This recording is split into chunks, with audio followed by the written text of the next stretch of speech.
Daniel, so good to see you, and I'm so excited to hear about everything that's been happening since you graduated from the U of I.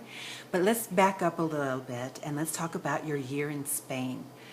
What do you have to say to students who think, I can't spend a year in Spain, I can't study abroad, and I certainly can't study abroad for a year because it's too expensive?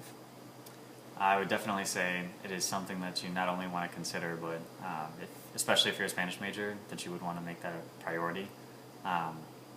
A year goes by a lot more quickly than you would think, and having been back in the U.S. for over a year now, I can't believe that it was that long ago.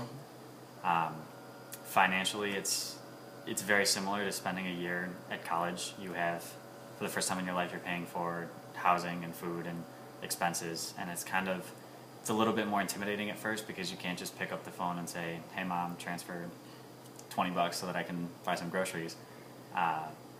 But there's a lot of support there, and are always willing to help you out if you are looking for cheaper places to eat. That's included in kind of like the welcoming committee that they give you. There's a lot of scholarships available as well. I did get a $2,000 scholarship that helped. I kind of set that aside to do some trip funding, and most people while you're over there will tutor English classes, which will pay you €15 an hour, and that's, for many of us, was the most we'd ever been paid hourly before, so get a little bit more money for less of a time commitment, and it's very doable. And you said that you think that because you budgeted, that you actually spent less while in Barcelona than at the U of I campus. Can you explain that a little bit? Yes, it was actually very economical to live in Barcelona as opposed to on a college campus. You can find some cheaper apartments here, but a lot of the times you'll be paying like $500, $600 a month for rent here. My apartment in Barcelona was only €350, so you do have a little bit of that exchange rate, but it still doesn't reach to how much I was paying here. And the food was a lot cheaper. I'm amazed how much I spend on fruits and vegetables and just little small things that'll be gone in a couple days here. There I would stop. I lived above a grocery store, so I could literally pick up what I needed on my way home from school every day. And it was always like €6 or €7 for everything. So I ended up spending less in the city than I had any previous year or my last year here in Champaign-Urbana. That's pretty amazing.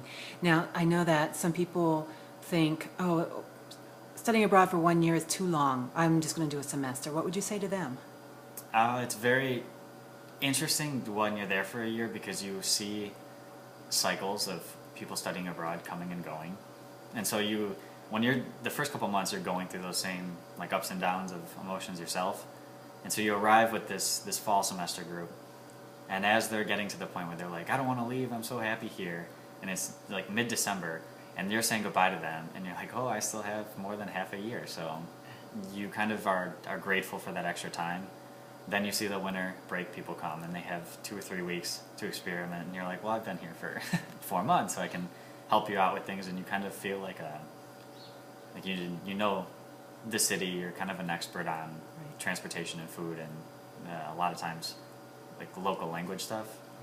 And then that whole second semester is just like normal life, I guess, because you're so used to being there that you don't think about it in terms of my study abroad's almost up. It's just, this is my life, and this is what I am doing today or tomorrow or next week. I remember studying abroad for a year, and it was like I built a lifestyle for myself. It wasn't a vacation, it was a lifestyle. Absolutely. Daniel, so one last thing about Barcelona, specifically that program. Some students might be intimidated by the thought of, oh, I have to get my own housing. I'd rather go on a program where they already have the housing lined up for me. What about that? It's very intimidating, but also it builds confidence once you've actually finished finding an apartment. You do have a lot of support when you're there. They'll give you a lot of resources to reach out and try and find a place to live. But it is a lot of what you decide to do, because you have to make the appointments to see apartments. You have to talk to the people that you may be living with. In the first couple of times, you're kind of shaking and terrified to use your Spanish in the real world.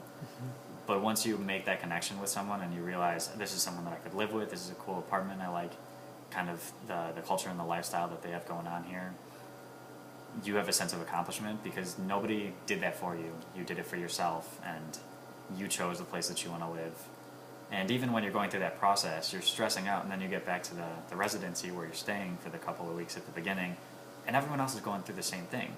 So you're like, oh my God, I'm so alone, I don't know what I'm doing here. But then 20 other people are there, like, oh, I saw this apartment, and they had a mattress on the floor, so I'm not going to live there, but then I found this other one, and it's really nice. So yeah, there's not any point where you're alone, but it's also like a personal sense of satisfaction and accomplishment when you do accomplish and you find a place you want to stay.